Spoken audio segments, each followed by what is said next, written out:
नमस्ते दोस्तों। हिंदी साहित्य की क्लासिक कहानियों के चैनल में आपका स्वागत है। आज सुनिए हिंदी और उर्दू की सुप्रसिद्ध लेखिका इस्मत आपा की लिखी हुई कहानी फिरदौस। तो शुरू करें कहानी। बस अब तो एक ही रास्ता रह गया है, खुदकुशी। वो सिसकियां भरकर बेहाल हो गई। मैं खामोश रही। अब नहीं सहा जाता। मैं फिर भी खामोश रही। ए आपा, मेरी जान पर बनी हुई है और तुम हो कि बस। अरे भाई, तो मैं क्या करूं? मेरे पास तो फ्रूट साल्ट से ज़्यादा खतरनाक दवा भी नहीं। अल्लाह, तुम्हें मजाक सूझ रहा है और यहाँ जान पर बनी है। जान पर बनी है तो फिर परेशान क्यों होती हो? अल्लाह ने चाहा तो मौत खुद ही आ जाएगी। वैसे खुदकुशी हराम भी है। यूँ मरोगी तो सीधी जन्नत में जाओगी कि शौहर पर जान छिड़कने वाली बीवियाँ जन्नती होती हैं। सच कहती हूँ, वो हरामज़ादा एक दिन मेरी जान लेकर ही छोड़ेगा। फिर तो तुम्हें जन्नत में ज़मुर्रत का महल मिलेगा। शौहर यानी खुदाए मजाजी की बख्शी हुई मौत तो ऐन शहादत के रुतबे पर पहुंचा देगी। उन्हें हंसी आ गई। धुआंधार बारिश में सूरज जगमगा उठा। सलीमा खातून, 2 बच्चों की माँ, बला की जामा जेब, मतलब जिस पर पोशाक फबे, और कमसिन लगती थीं। शौहर नामुराद आए दिन शराब पीकर ठुकाई करते। सास सगी खाला थी पर निरी सिरके की बोतल धरी थी। कमसिनी में बेवा हो गईं और इकलौते बेटे की चाहत में जवानी फूंक दी। भली बीवियां उनके आंचल पर नमाज पढ़ती थीं। मीलाद शरीफ किस सोच से पढ़ती थीं। तकसीम के वक्त ये बूढ़ी नानी को छोड़कर न जा सकी कि उन्होंने माँ के बाद पाला पोसा। शुरू ही से सलीमा को आंख के तारे इकलौते वाहिद खां के लिए मांग लिया था। बूढ़ी नानी को बेटा बेटी नए मुल्क में कहाँ ढोते फिरते। पुराने आबाई मकान में से होते हुए सब चले गए। खुदा जाने क्या घपला हुआ कि बुढ़िया को एक खस्ता मकान में नाकारा सामान के साथ छोड़ गए। रिश्ते में वाहिद खां सलीमा के मामू लगते थे। 7-8 बरस बड़े होंगे। अब मुझे ज़्यादा तफसील तो याद नहीं, निहायत गैर दिलचस्प तफसील होगी।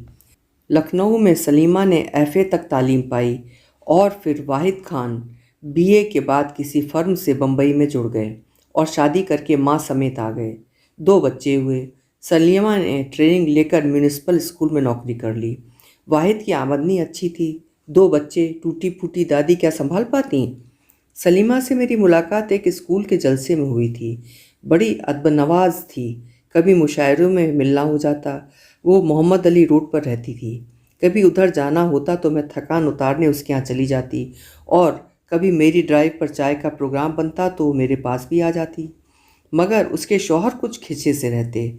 नौकरी कभी किसी स्कूल में आर्जी तौर पर कर लेती, कभी ट्यूशन कर लेती। उसकी सास को ये मक्कारियाँ कतई पसंद नहीं थीं। अपने चाव से शादी की थी लड़की पसंद करके। अपनी भतीजी थी, पर न जाने क्यों डरती थी कि यह हसीन जादूगरनी बेटे को उल्लू का गोश्त न खिला दे।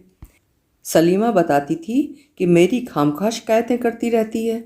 मुझसे भी बड़ी बी ने कुछ आज़ाद औरतों पर कटी कटी बातें की। मैंने कतई नोटिस नहीं लिया और दिल बहलाने वाली बातें की। भाई, मेरे बच्चे तो आपा ने पाले, बस यही शिकायत थी कि खिला खिला कर मोटा कर दिया। लड़कियां फाका करती हैं, बेचारियां दूध मक्खन को तरसती हैं। वो सुघड़ाए पर जोर देती। बच्चों की परवरिश माँ का फ़र्ज़। घरदारी पर जोर देती। घरदारी बावर्ची और आया मिलकर बहुत अच्छी कर लेते हैं। मैं तो मोटापे के डर से अच्छा खाना पकाने पर बावर्ची को डांटती हूँ। खामख्वाह जस्सा वाला के क्लिनिक जाकर गोश्त छुड़ाना पड़ेगा। सलीमा ने कई बार दबी ज़बान से कहा वो बहू को मेरी किस्मत से बचाना चाहती हैं। एक दिन वो बार बार अपने रंडापे का रोना रो रही थी, कैसे उन्होंने बेटे की खातिर दूसरा निकाह नहीं किया। अरे वाह, क्यों नहीं किया? माँ बाप की इलाज समेटे जवानी राख कर दी। आपने बहुत गलती की। क्या पहले निकाह से आपके बाप की इलाज भंग हो गई थी? ए खुदा ना करे, वह तो वालदैन के हुक्म की तामील थी। हमने अपनी मर्जी से थोड़े ही खसम ढूंढा। उन्होंने चोट की, क्योंकि उन्हें मालूम था कि मैंने खुद खसम ढूंढा था। मगर हमारे रसूलुल्लाह को तो खदीजतुल कुबरा ने खुद पैगाम भेजा था। ए भाई, वह तो पैगंबर रसूल के अजीम इंसान बंदे, हम गुनाहगार उनकी खाके पाके बराबर। मगर तलाक का हक और दूसरे निकाह की इजाज़त और आज़ादी सबसे पहले इस्लाम ने औरत और मर्द दोनों को बराबर दी। खुदा के वास्ते मेरी जान छोड़ो। वो फूट फूट कर रोने लगीं और सलीमा की सिट्टी गुम हो गई। वाहिद का चेहरा सुर्ख हो गया और मैं डरी कि कहीं बुढ़िया मुझे पिटवा न दे। वो फूट फूट कर रो रही थी। मुझे भी अपनी सिट्टी गुम हुई नजर आई। अच्छा भाई, खुदा हाफिज। चाय आपा, चाय तो। फिर रश बढ़ जाएगा फिर कभी। और मैं हटी वहाँ से। मैं भूल भाल गई, मगर एक दिन सलीमा दहाड़ों दहाड़ रोती चली आ रही है। ए भाई, क्या हुआ? कुछ नहीं। तो क्या इतने दिन बाद मिलने आई हो इसलिए मोहब्बत के आंसू हैं? मेरी जान पर बनी है और आप हंस रही हैं। भाई, मुझे रोना तो आ रहा है मगर मेरी आंखों के गदूत कुछ खराब हैं। आंसू नहीं निकलते। यकीन मानो, मेरा दिल तो फूट फूट कर रो रहा है। हालांकि मुझे यह भी नहीं मालूम कि तुम रो क्यों रही हो। तो लीजिए, दिल खोल कर हंसिए। उन्होंने बुर्का दूर फेंका। उनके सिर पर पट्टी बंधी थी। बाहों और पिंडलियों पर बड़े बड़े नील पड़े थे। नाक के पास लंबी सी खरोंच थी जिस पर मर्क्यूरी क्रीम ने और रौनक बढ़ा दी थी। कोई 1.5 साल बाद उन्हें देखकर उलझन हो रही थी। हड्डी पसली? तो वो फूट फूट कर रोने लगी। मेरा जी दुख रहा था, जल रहा था, मगर मैं हंसती रही। फिर बोतल से पानी उड़ेल कर थर्मस में बर्फ़ का टुकड़ा डाला। पानी पीकर उनका जी जरा संभला। आपा, मैं तो मर जाऊंगी, अब नहीं सहा जाता। मगर मगर क्या करूं, बच्चों को कैसे छोड़ दूं? वो हिचकियों से रोने लगी। मैंने घंटी बजाई। बावर्ची दरवाज़ा खोलने के लिए जाग चुका था। मैंने चाय के लिए कहा और बाआदत वो सेब, दालमोट, काजू वगैरह ले आया। उनका दुखड़ा सुनने को दिल नहीं चाह रहा था कि उन्हें चीन से लाई हुई एल्बम दिखाने लगी। 2 गोलियां एस्प्रो की दी जो उन्होंने चुपचाप निगल लीं। फिर उन्होंने तफसील शुरू की। भाई, बोर ना करो। मैं 85 बार इसी किस्म के किस्से सुन चुकी हूँ। मुझे मालूम है कि बड़ी बी ने मेरे हिस्से का गुस्सा उस अहमक बहू पर उतारा होगा, मगर हद हो गई कि 1.5 बरस में गुस्सा उतर नहीं चुका। तुम इतनी बेबस तो नहीं कि बेकसूर जूते खाती हो। ना ही तुम्हारा खसम पहलवान है। तुम पलट कर एक थप्पड़ भी नहीं मार सकती। हैं? हैं आपा? शौहर पे हाथ उठाऊं? तो फिर खामोश पिटती रहो। जन्नत में बड़ा शानदार जमुर्रत का महल मिलेगा। तुम्हारा मियाँ हूरों के चक्कर में तुम्हारी खिदमत का मोहताज नहीं होगा। हाँ, बुढ़िया जो तुमसे पहले ही बिराज रही होगी शायद टेढ़ी खीर साबित हो। खुदा के लिए ऐसी कुफ्र की बातें! तुम मुझे गड़बड़ा कर ऊट पटांग की बातें कहलवा रही हो। अच्छा, खुदा हाफिज, मुझे बर्थडे पार्टी में जाना है। वो खामोश मुझे घूरती रही, फिर लंगड़ाती हुई चल दी। ये कमबख्त बूढ़ी सासें भी अजीब तमाशा होती हैं। बड़े अरमान से बीवियों लड़कियों में से चांद का टुकड़ा ढूंढकर उसे बहू बना लेती हैं। बेटा बेटी का गुलाम बन जाता है। जब देखो उसके कलेजे में छुपा हुआ है। माँ तो जैसे कोई चीज़ ही नहीं है। क्या अजब जो बेटे के कान भरे और वो उसे सड़क पर फेंक दे। बुढ़िया दर दर की ठोकरें खाएगी, किसकी जूतियाँ संभालेगी। हाँ, खसम को रिझाने के लिए सरेआम ही 16 श्रृंगार शुरू हो जाते हैं। आया और चहेती के कलेजे में घुसा, जैसे माँ तो कुछ है ही नहीं और 9 महीने पेट में रखा, खूने जिगर पिलाकर पाला, खुद गीले में सोई, बच्चे को छाती पर सुलाया और सपूत ने यह अंजाम दिया कि माँ से 2 बातों की फुर्सत नहीं। एक के बाद दूसरा भी नहीं, दूसरे के बाद तीसरा कभी नहीं। दुश्मनों के मुंह में खाक, जो उनसे दूर बच्चों को कुछ हो जाए तो गोद खाली, खानदान ही खत्म। ये हरबा निशाने पर बैठा और मियाँ बीबी में खटपट शुरू हो गई। जाहिर है अम्मा जान ने तो बेटे की तरफदारी की। बीवी अगर बच्चा रोक तगड़ में लगाती है तो यार धींगड़े भी दिलेरी से पालेगी। मर्द तो मुँह कीचड़ में मुंह डालें तो कौन सी नई बात होगी। कभी यार दोस्त घसीट ले जाएं तो जाना ही सजता है, मगर बीवी जो हरामियों की फौज जुटा दे तो बस भड़क उठे और चली 4 चोट की मार। सलीमा ने लूप क्या लगवाया कि गले का फंदा बन गया। वो बोझ समझकर मेरे सिर पर नाजिल। मैंने धक्के तो नहीं दिए, हाँ जहनी धक्के देकर चलता किया। मुझे ख्याल भी नहीं आया कि सलीमा ने आना जाना बंद कर दिया। बेख्याली चली जा रही थी कि पीछे से तरोताज़ा गोबर के ढेर में पैर पड़ा। बाखुदा टैक्सी वाले को आवाज़ दी। एक नज़र डालकर फराटे भरता ये जा वो जा। लोग मेरी दुर्गत पर इत्मीनान से मुस्कुरा रहे थे। 4 कदम पर सलीमा का घर देखकर जान में तो जान आई। सलीमा भागती हुई कोठे से उतरी और रोते हुए मुझसे लिपट गई। मुझे तख्त पर बैठाकर बच्ची से बोली, पापा से कहो मेरे गुसल वाला गर्म पानी तसले में ले आएं, और लपक कर अलगनी से तौलिया उतार लाई। मैं नाना करती रही मगर उसने पहले लोटे की धार से पैर साफ किया, चप्पल निकाल कर नीचे रख दी और मेरा पैर पोंछकर पाउडर छिड़कने लगी। भाई, ये मेरी इतनी पाली पोस किस खुशी में हो रही है? जीती रहे वो भैंस। भैंस? कौन सी भैंस? वही जिसके गोबर ने आपको मेरे घर आने पर मजबूर किया। कहाँ गायब हो गई थी? जन्नत की सैर को गई थी। कश्मीर तो आप गए साल गई थी, फिर साइबेरिया चली गई थी। हैं, किस कसूर में? वहाँ तो नमक की खानों में मजदूर बेड़ियों में जकड़ कर फेंक दिए जाते हैं, जहाँ से उनकी हड्डियाँ ही निकलती हैं, बर्फ़ के तूदे। वो जमाने लद गए। मैं तो गर्मियों में गई थी। कश्मीर से 1000 गुना बड़ी जन्नत। वही आसमान से बातें करते चिनार और बांसों के झुंड, 4000 से ज़्यादा किलोमीटर लंबी मीठे पानी की झील, ऐसी शफ़ाक़ की तह में नाचती सुहाए शरीर भी दिखाई दें। वैसे ही शगुफ्ते के बोझ से झूलते न जाने कौन से फूल, नाम भी याद नहीं, डायरी में लिखे हैं। और उई हुस्न, उफ, मेरी तो आंखें चकाचौंध हो गईं। इतने हसीन बच्चे जैसे कश्मीर के, बस उसमें से गरीबी निकाल दो। अरे बेबी, पापा से कहना थोड़े से पापड़ और पकवाएं। सलीमा, ये तुझे क्या हो गया? खसम पर हुक्म सादर कर रही है। जहन्नुम में जाएगी। अरे मर गए जहन्नुम भेजने वाले। सासू जी, खुदा उनका साया हमारे सिरों पर कायम रखें। उधर पिछले कमरे में बच्चियों को कुरान पढ़ाने लगी हैं। वाकई बेकार बैठी ऊब जाती थी। तो तुम्हारी जान खाती थी? अब तो वो मेरी जान है। पूछिए ये इंकलाब आया कैसे? बताऊंगी, पहले चाय हो जाए। वाहिद मियाँ चाय की ट्रे ला रहे थे, हाथ के धुले कपड़े और पैर में लंग, चेहरे पर भयानक शर्मिंदगी, बालों में सफ़ेद लटें। मैं सन्नाटे में रह गई। वाहिद मियाँ, आप चाय नहीं पियेंगे? मैंने टोका। जी मैं उधर ही पी लूँगा। हांडी में प्याज लाल हो रही है, जल जाएगी। वो लंगड़ाते डग भरते चल दिए। मैंने सलीमा की तरफ देखा। वो बड़े नाज से मुस्कुरा रही थी। मैंने उसका हाथ झटक कर उठने की धमकी दी। आपा चाय। बाहर में जाए तुम्हारी चाय और चूल्हे में जाओ तुम। आप ही ने तो कहा था। अगर मैंने यही कहा था जो आज मैं देख रही हूँ तो मैंने झक मारी थी। मैं किसी इंसान की, ख्वाह वो मर्द हो या औरत, ऐसी जिल्लत नहीं देख सकती। मैंने तुम्हें जीने की राय दी थी, किसी को कत्ल करने का मशवरा नहीं दिया था। हुआ क्या? फिर सलीमा ने बताया कि एक दिन वे उसे पीकर मार रहे थे तो उस पर भी जुनून सवार हो गया। उसने जो धक्का दिया तो वाहिद चित्त गिरे।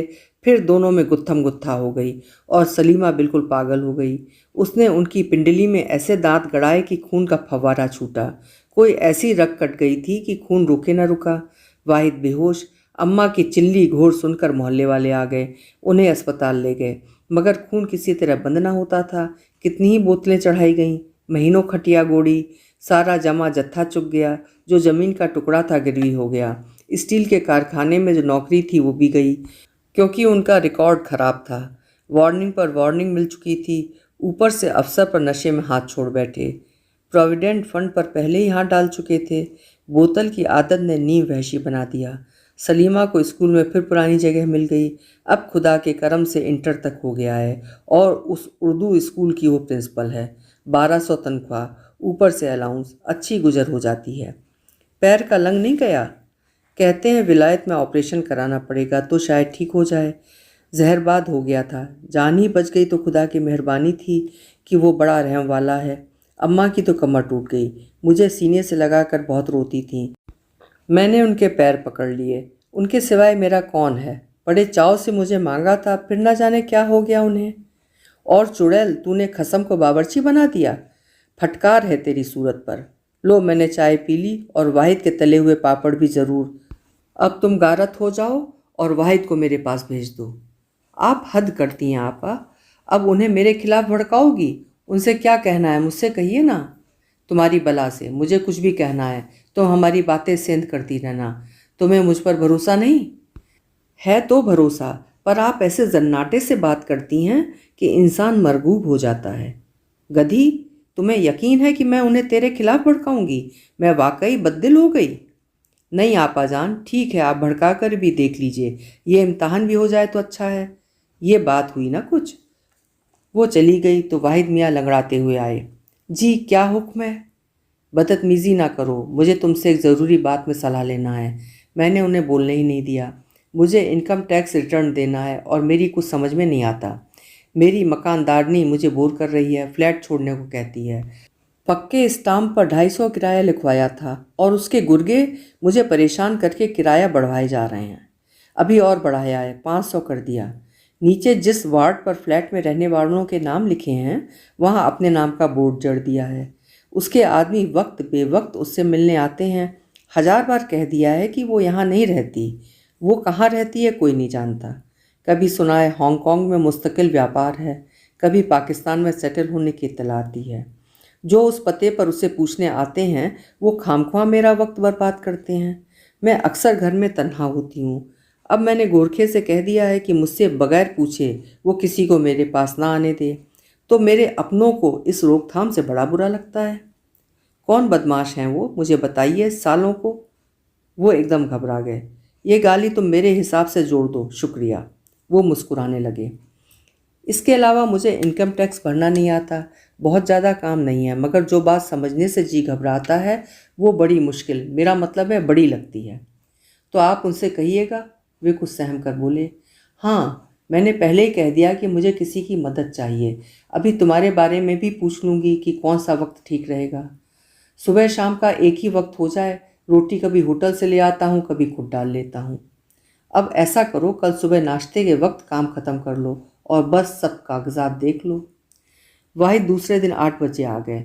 मैं सोकर भी नहीं उठी थी। मैंने फ़ाइल निकलवा दी। वो बैठे देखते रहे। खाने पर इनकार करने से पहले मैंने उनके लिए प्लेट लगाने को कह दिया। बड़े ही तकल्लुफ़ से खा रहे थे। 2-3 दिन में उन्होंने काम ख़त्म कर दिया। था ही कितना। कई बार मैंने उन्हें किताबों की अलमारियों में झांकते देखा। लाजवाब कलेक्शन है। मेरा नहीं, शाहिद साहब को किताबें जमा करने का जुनून था। पढ़ने की फुर्सत मुझे ज़्यादा थी। तुम्हें कोई किताब चाहिए तो बेतकल्लुफ़ ले जाओ। ये मगर किताबों की सबसे बड़ी इज्जत और हिफाजत पढ़ने से ही होती है। वो बार बार खाने के कमरे में लगी हुई घड़ी देखने उठते थे। शायद किताबों के अलावा ट्रांजिस्टर और घड़ियां जमा करने का भी शौक़ था।